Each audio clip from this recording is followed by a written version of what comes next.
Yeah. Analytics off the chain, other channels not the same. Jake and Kyle, you know the name. Headliner Nation, we running the game.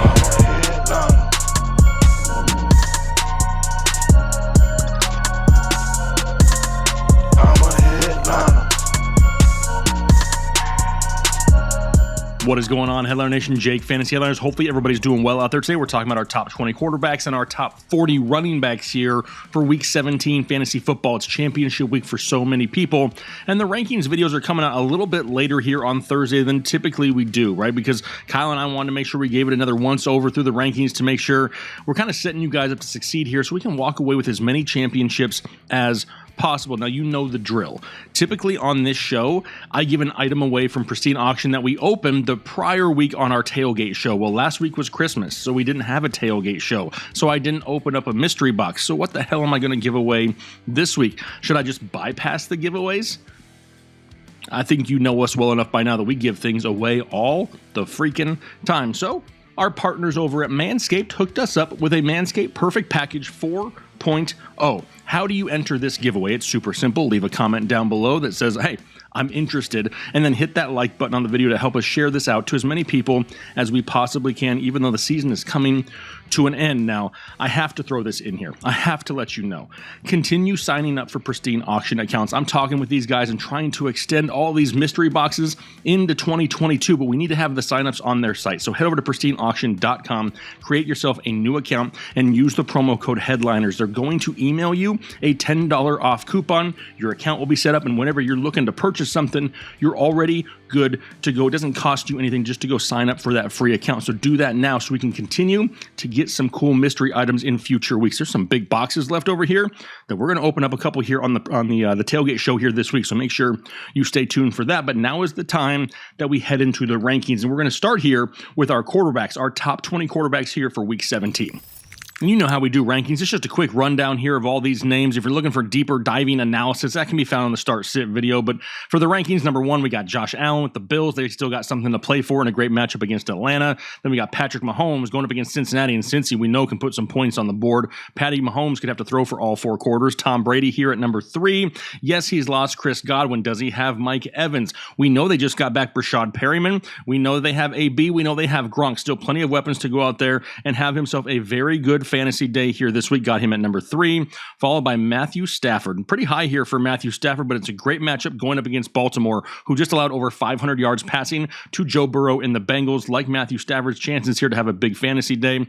Five is Aaron Rodgers. A lot of people pointing at the weather here for Aaron Rodgers in this weekend against the Minnesota Vikings, but go look up the stat of Aaron Rodgers in cold weather. Do you think guys who live in Green Bay and Minnesota are that concerned about cold weather? I mean, it's like their life. I'm not overly worried about it. Number six, Jalen Hurts, Philadelphia Eagles, going up against the Washington football team, a rematch of just a couple weeks ago where Jalen Hurts had a pretty solid day there, and now he's starting to take a few steps forward in the passing game, so that's really saving his floor every single week. Seven, Justin Herbert. This guy's ceiling is through the roof. Difficult matchup going up against Denver, but he faced off against them just a few weeks ago, and he put up 23 fantasy points. I think he can do just fine once again.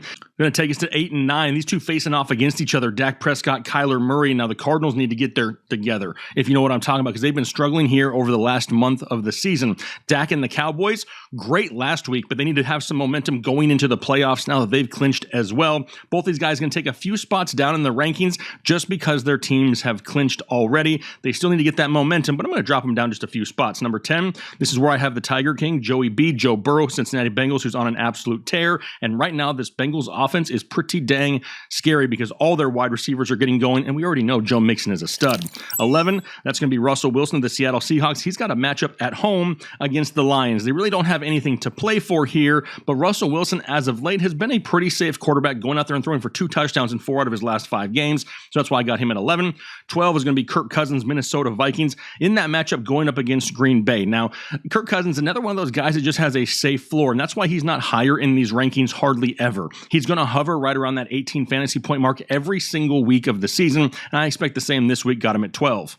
Which will take us down to 13. Taysom Hill, New Orleans Saints going up against Carolina. An ugly quarterback situation in this game overall, but Taysom Hill and his rushing upside gives him a little bit of a safer floor. That's why he's at 13. 14, this is where I have Lamar Jackson. Sure, he was at practice yesterday, wasn't spotted at practice earlier today, and when we saw him yesterday, he had a noticeable limp. I'm keeping him right here in the rankings until we get more information, but honestly, he's trending down, and we could have another week of Tyler Huntley. Stay tuned for that. We'll be talking about that during the live show on Saturday. 15 then will be Tua Tagovailoa, Miami Dolphins going up against the Tennessee Titans. A lot easier to throw on Tennessee than it is to run on them. And if he can get any other receivers outside of Jalen Waddle involved, he could put up a big fantasy day. Got him at 15. 16 is Mac Money Jones, New England Patriots at home in a game in which they need to continue to win against the Jacksonville Jaguars. Sounds like a match made in heaven. Got Mac Jones at 16. 17 is Justin Fields, still questionable to play, but I included him here in the rankings because this is kind of where he'll slot if we do see him on Sunday. Mainly just due to the rushing upside alone to give him that safer floor. But if he's limited at all, he's somebody who will drop down these rankings. 18 is Jared Goff, Detroit Lions, going up against the Seattle Seahawks, so it's a great matchup. And now all of a sudden, Detroit wants to play football. No idea why they waited to the end of the season to start doing this, but they're starting to put some points on the board, and Jared Goff, when on the field, has produced well over the last few weeks. 19, Big Ben Roethlisberger, Pittsburgh Steelers, could be his last hurrah in Pittsburgh, could be his last home game of his NFL career. Now, I don't want to blow the hype out of proportion. He could definitely be somebody who comes out and rides that emotional high and has a huge fantasy day. The problem is we haven't seen the consistency from him here this year to trust him in our fantasy championship. That's why he's at 19. And then 20, Ryan Tannehill, Tennessee Titans, in a matchup going up against Miami, but with the return of A.J. Brown, that really helps the floor every single week of Ryan Tannehill, who still has that ability to get you a few points on the ground with his legs and score a goal line touchdown. So Ryan Tannehill going to round out our top 20 right here at number 20. But now is the time where we transition from quarterbacks over to running backs, right? We've just covered the top 20 quarterbacks. Now let's see who our top 40 running backs are here for week 17. And number one should be no surprise. That's Jonathan Taylor. He's going up against the lowly run defense of the Las Vegas Raiders. So yeah, Jonathan Taylor could be in line for a big week. Number two, Dalvin Cook, Minnesota Vikings. If the weather is as bad as they say it is, could see a little bit more reliancy on the ground and more Dalvin Cook. 3 is going to be Nick Chubb, Cleveland Browns. If there was ever a thing that you can do against Pittsburgh right now, it's run the ball. And Nick Chubb still kind of has the backfield to himself until we get more word on Kareem Hunt. So I got Nick Chubb at 3. 4 is Joe Mixon in that killer Cincinnati offense. As of right now, they just can't keep Joe Mixon out of the end zone. Number 5, Austin Eckler, back off the COVID list. We know it's another one of those guys who just has a nose for the end zone, and he's super involved in this offense, both on the ground and through the air. That's why he's at number 5. Number 6, everybody sit down and hold on tight. It's Ronald Jones of the Tampa Bay Buccaneers. Yes, I went back and looked. This is the highest I have ever ranked Ronald Jones ever.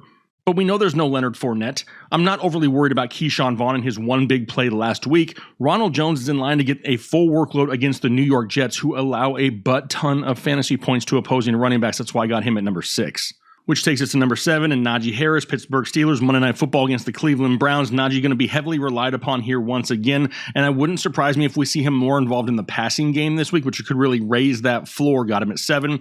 8 is Alvin Kamara, dropped down a few spots. However, I'm not overly concerned. Remember, there's a lot going against the Saints last week. It wasn't just a struggling game for Alvin Kamara. They were missing over 20 of their players last week, and now they have Taysom Hill back, like Alvin Kamara right here around the 8 spot. Number 9, David Montgomery, Chicago Bears, riding David Montgomery in these 20-plus touches a week here down the stretch. If we know that we have Justin Fields and we know that he's somewhat limited, that's more reliancy on the run game, more David Montgomery. Got him at 9. 10, Aaron Jones. Talked about him in my running back start-sit video. We could start seeing more A.J. Dillon, but Aaron Jones doesn't need 30 touches to get you a great game. He needs right around 15, and he should get that here this week against Minnesota, so I got him at 10. 11 then will be Damian Harris, New England Patriots. A great matchup at home against the Jaguars in a game in which New England needs to win the ball game. What has New England relied a lot upon this year? The running game and Damian Harris. That's why he's at 11. 12 is Zeke Elliott, Dallas Cowboys, going up against the Arizona Cardinals. Now we know Dallas has clinched, but they're not going to start resting their starters here just yet, especially with Tony Pollard not 100% healthy, so Zeke's at 12. 13 then will be Josh Jacobs, Las Vegas Raiders, going up against the Indianapolis Colts. Not the greatest of matchups. We're starting to see Josh Jacobs approach that 25 to 30 touch mark each and every week. Not really any competition in this backfield, and he's being involved in the passing game. That's why he's at 13. 14 is where I put took Cordero Patterson, dropped him down a few spots due to some back-to-back tough games, and now all of a sudden he's got a matchup going up against Buffalo. Buffalo a lot easier to run on than they are to throw on, but we've kind of seen the carries start to decrease for Cordero Patterson here over the last couple weeks. We need that volume to come back up, a little bit more risky. That's why I've dropped him down to 14. 15 is Sony Michel, Los Angeles Rams, going up against the Baltimore Ravens. Not the easiest of matchups, and we could see the return of Cam Akers, but if they bring back Cam Akers, does he really play? He could be active, but he could go out there and get no touches. He could go out there and get 3 touches. You really don't know. I don't see them rushing him back, especially when Sony Michel is playing so well. So I got him at 15. 16 is Darrell Williams, Kansas City Chiefs, going up against Cincinnati Bengals. Love the pass-catching upside of Darrell Williams. Plus, we know there's no CEH, so I got him at 16. 17, then Rashad Penny, Seattle Seahawks, going up against the Detroit Lions. A great matchup. Rashad Penny has to split the touches in this backfield, which absolutely sucks. He is the best option, and he is their big playability. I can't put him any higher than this just because it's a backfield that is just kind of all year long, right? So Rashad Penny going to sit at 17. 18 is where I put Javonte Williams, Denver Broncos. Got a great matchup going up against the Los Angeles Chargers, but he's still splitting touches with Melvin Gordon. Both these guys kind of struggled last week, and a lot of it has to do with the quarterback play now with Drew Lock under center. Got Javonte Williams at 18.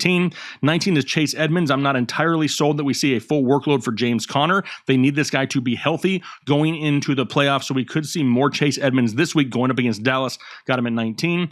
20 is where I put Antonio Gibson, Washington football team, going up against the Philadelphia Eagles. Another one of these guys going to go out there and get you 20-plus touches. And as their running back, too, can't really complain about that. He has the touchdown upside in a matchup in which he's succeeded in the past against Philadelphia, so I got him at 20. 21, this is Elijah Mitchell. Now, he's not 100% good to go yet, and that's why he's not higher in these rankings. If we knew that Elijah Mitchell was 100% full go going against Houston, the guy would be up inside the top 15. Still worried that he may be slightly limited, and we still see a little bit Jeff Wilson, so I'm going to keep him right here at 21. 22, is it a surprise to see Saquon Barkley this low? I don't think so. I mean, the usage is all over the place. He's not overly involved in the passing game consistently. Plus, he's not fully healthy, and he's currently missing practices. He could actually fall further down these rankings if we find out he's going to be even more limited, because they could use more Devontae Booker. So I got Barkley at 22 right now. 23 is Melvin Gordon. Talked about him when we talked about Javonte Williams. Still a touch share here in Denver. Plus, struggled last week. Did not look good at all. And is that a preview of what's to come with Drew Lock under center here again this week? A little bit worrisome, so I dropped him down to 23. And then 24 is going to be, damn it, Devin Singletary, the new RB1 for the Buffalo Bills. The guy's been playing great here over the last few weeks in a matchup against Atlanta. Got him at 24. Which takes us to 25, A.J. Dillon, Green Bay Packers. I said we could see more Dillon down the stretch since Green Bay's already clinched and they want to rest Aaron Jones at some point. So A.J. Dillon will be at 25. 26 is where I put DeAndre Swift. Now, it sounds like he's going to be back this week. It sounds like he's going to be active for Week 17. To me, that makes no logical sense. However, I do expect them to utilize him somewhat. Now, heading into the weekend, this is a name to watch. If we start seeing him really get ramped up here end of week, he'll climb up the rankings in right around 10 to 15 or so. We know DeAndre Swift is super explosive, and in a matchup this week against Seattle, it's not bad, but does he get a full workload? That's the biggest question, so he's at 26. 27 is where I put James Conner, because I don't expect him to get the full workload there, bringing him back from injury. 28, Michael Carter, the Jets, you guys know. I love me some Michael Carter, but he's got a matchup against Tampa Bay, which is not ideal, so he's at 28. 29 is Devontae Freeman. The matchup going up against the Rams, not a great matchup. Do they have Lamar back under center? Huge question mark for this entire offense, right? If it's Tyler Huntley, we'll still get some usage out of Devontae Freeman, but it could be a little bit less efficient. And we need those efficient numbers because the volume's still going to be split somewhat in this backfield. So Freeman's going to be at 29. And then 30, Donta Foreman, Tennessee Titans, still the lead guy in this backfield, but this team needs to keep games close so they continue to run the ball with him. If they get blown out early or the games just aren't close enough, we're not seeing a whole lot of Donta Foreman, which is somewhat concerning. So I'm going to keep him right here at 30.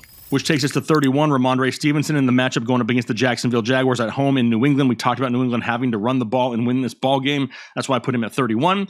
32 is Boston Scott. Sounds like Jordan Howard could be good to go this week, and we will be without Miles Sanders. So we could see Boston Scott getting the bulk of the touches.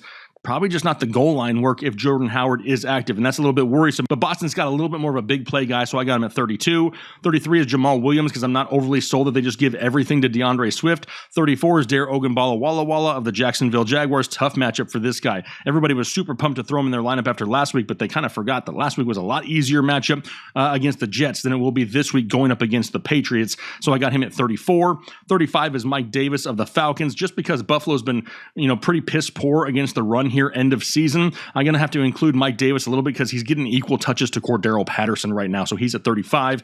36 is Duke Johnson of the Miami Dolphins going up against Tennessee. Tennessee, one of the best run defenses in all of the NFL. Duke Johnson now splitting touches with Phillip Lindsay, kind of washes each other out. So I got him at 36. 37 is going to be Tony Pollard because I don't think that he sees a full workload just due to trying to get him healthy for the playoff run.